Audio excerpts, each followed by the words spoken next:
That was in 1993. 93. Like today, there is no phone connection. We have to come 20 kilometer by cycle or by sometime by bus to call home. That I am surviving. Why elephant is so important to the ecology, entire the ecosystem? See, elephant is a keystone species. They manage the entire forest. How do you relate the mitigation and coexistence? See, coexistence is we have to coexistence with the elephant. As I said, that tolerance has to be there.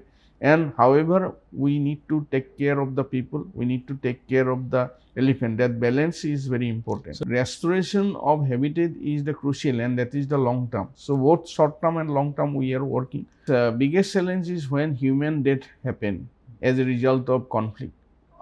Only Aaranyak or few organizations like other conservation organization cannot alone save the elephant. It has to be a holistic approach. See, I feel commitment and dedication is very important. Support of family support is also very much required.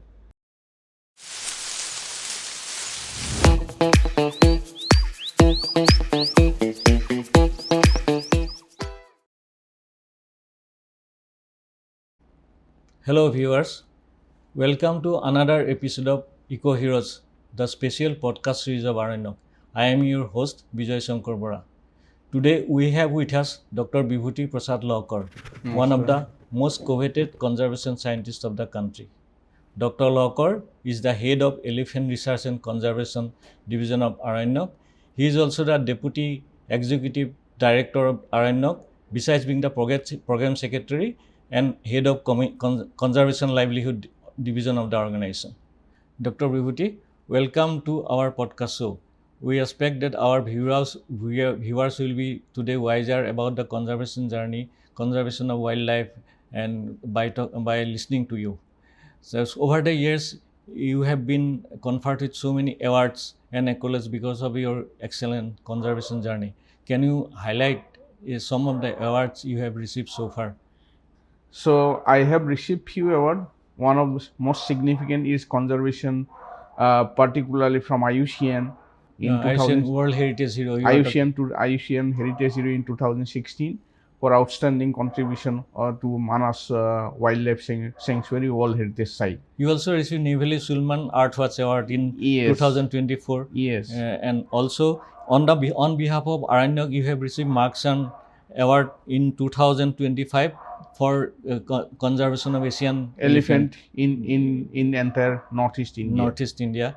And you are prime mover behind the making of the short film Mana and Manu. Yes. That film also went a long way and received the Rajat Kamal Award for the non-feature section of the environment films in National Film Festival. Yes.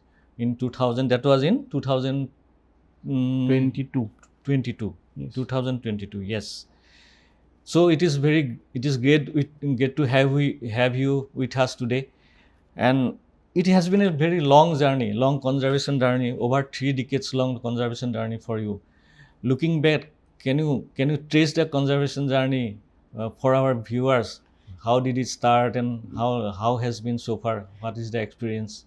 Yes, after completion of my HS, I was about to take admission in BSc, and during that time, I used to visit library, particularly Nobin Chandra Bodor library, where I saw a wall magazine about Aaranyak, and that's how I saw few names, which was also, and they were my neighbors. And then I immediately met, and then I could able to meet people from Aaranyak before I met. That was in 1993. 93. Yeah. Just about to take my. That was I was about in BSc first year, and then with that I never looked back. And from that year only, I went to Manas to volunteer to participate in the National Tiger Census, and it was like a. That was the beginning of my journey. Entire journey. Yeah. The tiger census was conducted in which year? 1993. 1993. It was by Government of India, and they were looking for some volunteers. So I was I was also one of them. which I participated and learned about conservation. That was my first, entry in this field. So you have spent quite a long time in Manas National Park in that landscape, and we know that you spent some substantial time in that landscape during a very tumultuous period. So can you describe how was that those days? Yes, I was lucky that I pygmy hawk conservation program.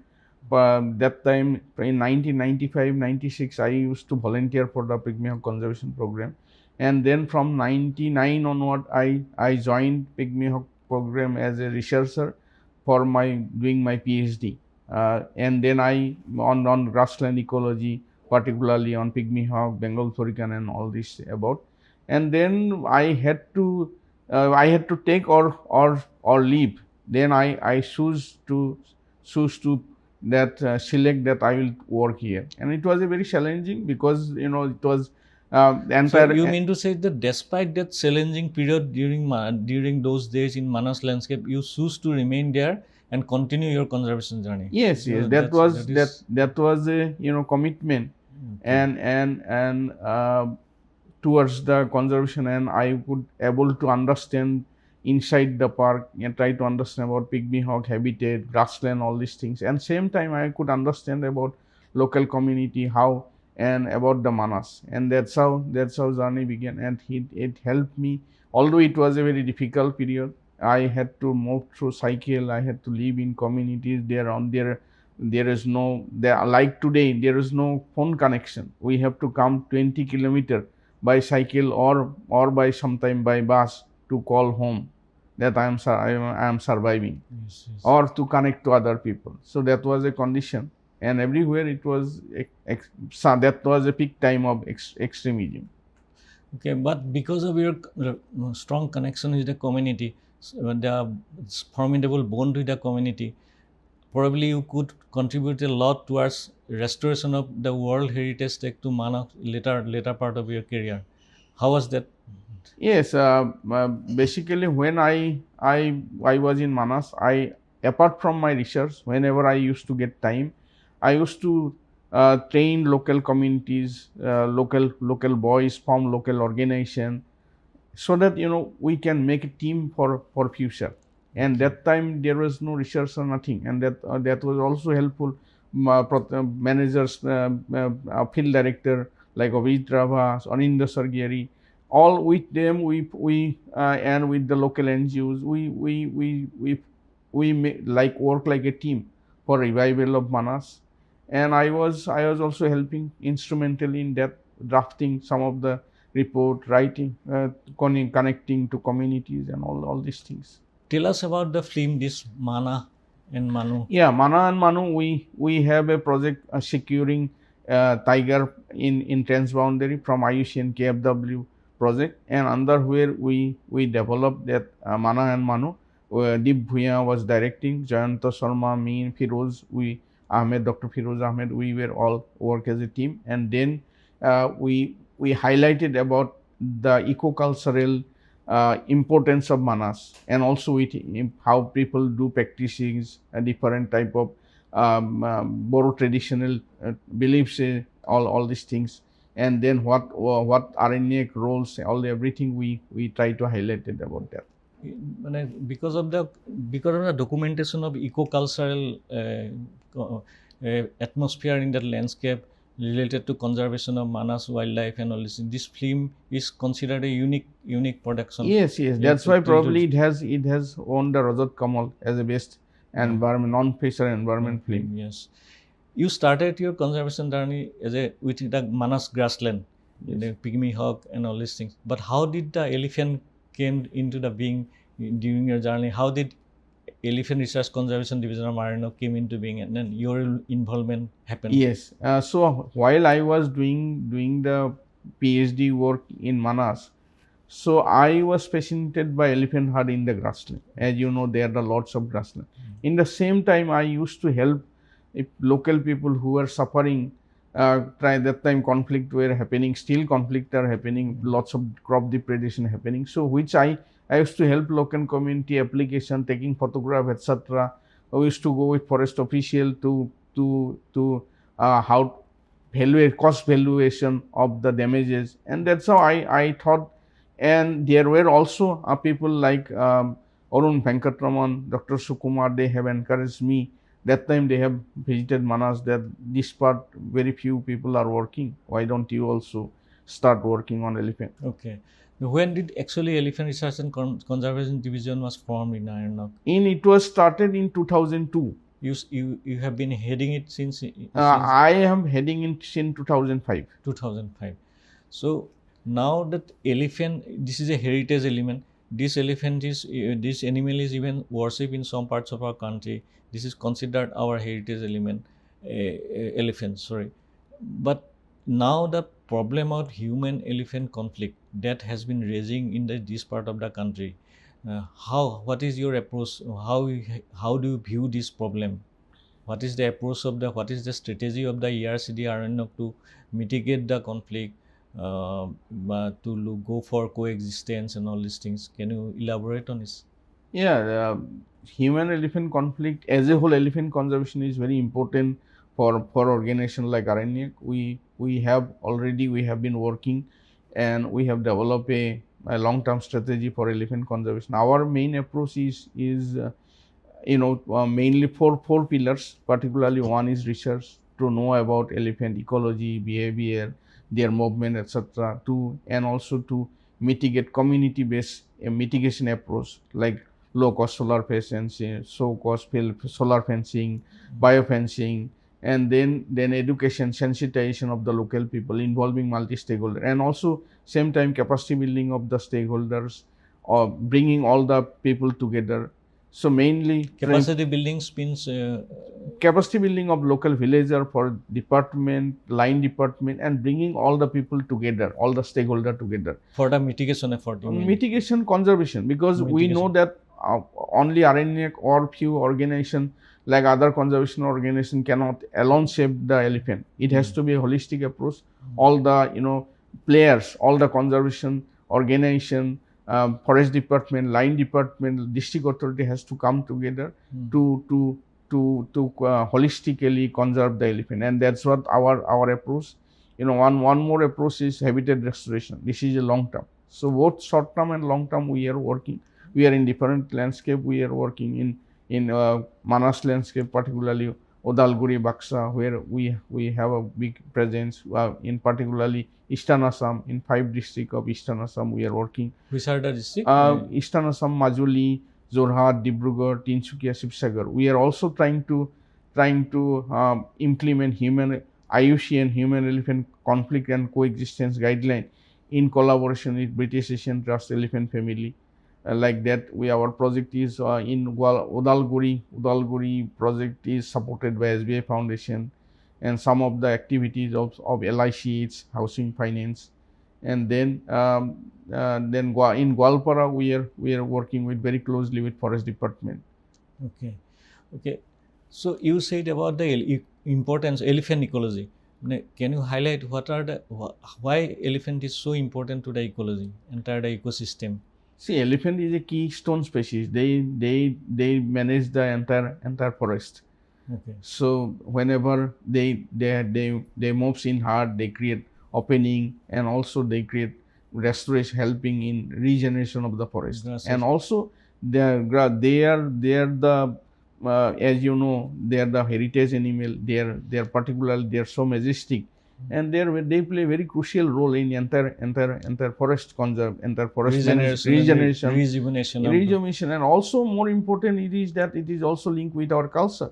Yes. So elephant presence is, many countries elephant is not there, and we are lucky still we have elephant. And yes. However, there are lots of challenges, like as now biggest challenge is human elephant conflict, which is we are competing for space and resources. Both elephant and human being, and however we have to conserve the elephant for years to come, for the future. Yeah, despite the conflict and all these things, the elephant has to be there in nature, because so many smaller species are dependent elephant survival, Yeah. because their survival is dependent on the survival of the elephant. Yes. And one more thing is that you mentioned of the solar powered fencing that you have been using as a tool for mitigation of the conflict and to facilitate coexistence.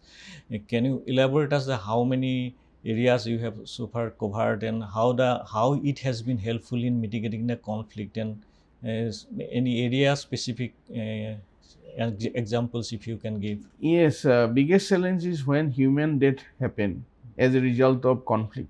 So because of that, more retaliation happen, Yes. and people try to deliberate electrocution more.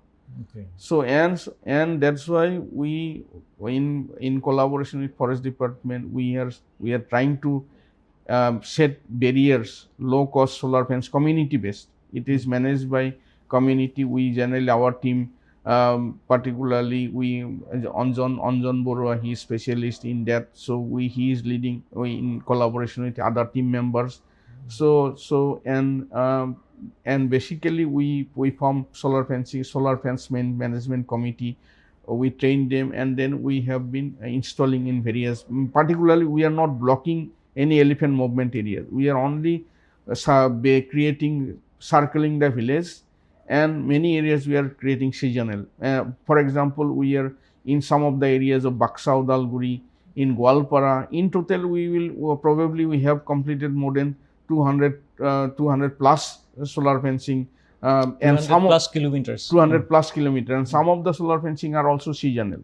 Okay. In seasonal means during the cropping during season, the cropping period we install those, and then after harvesting we remove that. However, in some areas it is also because where property damage, human death are more vulnerable, we are creating a circling in villages, and circling the sort of permanent barrier entire year, entire year, yeah, so that the properties are saved, property life and saved. When we have seen the attitude and behavior of the people after installation of fence. For example, a area called Lebra Santipul in Baishya district. Earlier, every year this village was in between two rivers. One is Kala River, one is Pagla River, and there are around 65 to 70 households. And every year before 2018-19, every year 2-3 people used to kill, 2-3 elephant used to kill. After solar fencing installation, that entire village is protected, and now villagers they have asked the local DFO that give us sapling, so we will do plantation, and they have done the plantation for elephant. Now that attitude has changed. Okay. This solar fencing has been, I think, instrumental in restoration of education in so many LP schools and high schools also there. Can you inform us about that? Yes, this is a very interesting thing. As you know, midday meal is provided in school, and after say school closed, nobody is there. But food is stored there. Food is stored there, and elephant generally come and destroy. Particularly, they break down schools and take out food. And there are instances where some school are damaged 20 times, 18 times on an average. And once school is damaged, particularly education department doesn't have budget to maintain repair that, and then the education environment slowly decline, and student enrollment is also decline, then go down, teachers also take transfer. So it is a very very difficult situation. So that's why we have, I think till now we have fence around 10 school in different landscape in Baishya, Udalguri, Golaghat, and these and it is also protecting the school and children. Midday, in the day, mid of the day, elephant appears in the day period. Yes, while the school is on. Yes. Okay, so totally education was disrupted in those schools before the solar powered fences were installed. Yes, this was also highlighted in as you know, Udalguri is a aspiration district under Niti Aayog. Okay. They have also highlighted that this is a important aspect we have holistically for well-being of the people done, and it was supported by SBI Foundation. You mean to say that solar fence? Yes, particularly in the schools. Schools, yeah. Besides the solar powered fences, what are other mitigation tools you are using? Like Particularly, we are using biofence. We are using lemon as Assam state fruit that we are using. We are using a network called Elephant Conservation Network or Rapid Response Unit, which is a voluntary group, and we are creating I think around 50 rapid response unit or elephant conservation network across different landscape, which is a they spread information or share information about elephant presence wherever they see elephant in nearby villages, and that has helped in reducing casualties. We are also installing solar street light in particularly in areas where elephant crosses in the night, particularly in some of the villages, so that people can see them from a distance and from conflict is avoided. Yes, and particularly sudden encounter is avoided. So these members of the ECN and RREs, as you have mentioned, have they been trained by Aaranyak? Yes. We have formed them, we have trained them, and we also monitor. And then our team members are also in that group. Even forest officials in some of them are in that group, and they create movement of they monitor the movement of elephant. And basically, this is a WhatsApp group. We have also tried to develop a app called Hati app, but there are some challenges in the Hati app. So these RRUs and ECN groups, they are basically networked through WhatsApp. Yes. And they act as a bridge between the community and the forest department in regarding information, percolating information about the elephant movement. And also with the villagers. For example, if say a one villager saw elephant, immediately he can send a message, even voice message. That's what it is better here. Even people who cannot write, here they can send a voice message. So a voice message, the villager can send a message to the member of the ECN or RRU. Yes. Then that member can communicate that to the concerned forest officials. And also among the villagers. So that you remain alert that the elephants are around. Yes. So that way mitigation has been possible. Yes. So these groups have been, do you periodically train them or you have Yes. We periodically train them, keep in touch with them. Refresher course, and also we provide some areas, sometime we also take them to exposure trip. Recently we did to West Bengal, also North Bengal. And now again we are planning to take some people from Odalguri, Baksar to Gwalpara to see how they work. And also one of other thing is that alternative adoption of alternative crops like mustard. Then other thing is that sesame. All these things which are not attractive to elephant. We are also trying to promote them. Those crops, ginger, garlic, all these things we are trying to see. Alternative crops means the crops you are promoting, those which are not attracted by elephant. And then major is education. We have developed a series called Gajakatha. Gajakatha, where we are trying to link culture, education, then ecological importance and mitigation, how it can be. So it is sort of a storytelling episodes. You among the communities you conduct, so that through the Gajakatha you enlighten the community about the importance of the elephants and why elephant we need elephant in our natural environment, that sort of things, and the cultural importance of the and also mitigation, what is their role and how can do different mitigation technique at their level, so that people continue to love that animal. People love is important for their survival. Country like India, only people tolerance is there, and that's why elephants are surviving, and that will be. You also talk about the habitat restoration and restoration of the age-old elephant movement corridors. Is it possible? Has any efforts been started so far? Restoration of habitat is the crucial, and that is the long term. So particularly for elephant, we are working in Bhairavkunda around 100 hectares with local JFMC, Dhonsiri Shikaridanga JFMC. That area we are doing, and in Manas landscape, we are particularly in Manas National Park, we are restoring the grassland, particularly from invasive species, Cromolina odorata. And how has been the community's response towards your mitigation efforts so far in all the landscape? So all our mitigation approach all is community driven.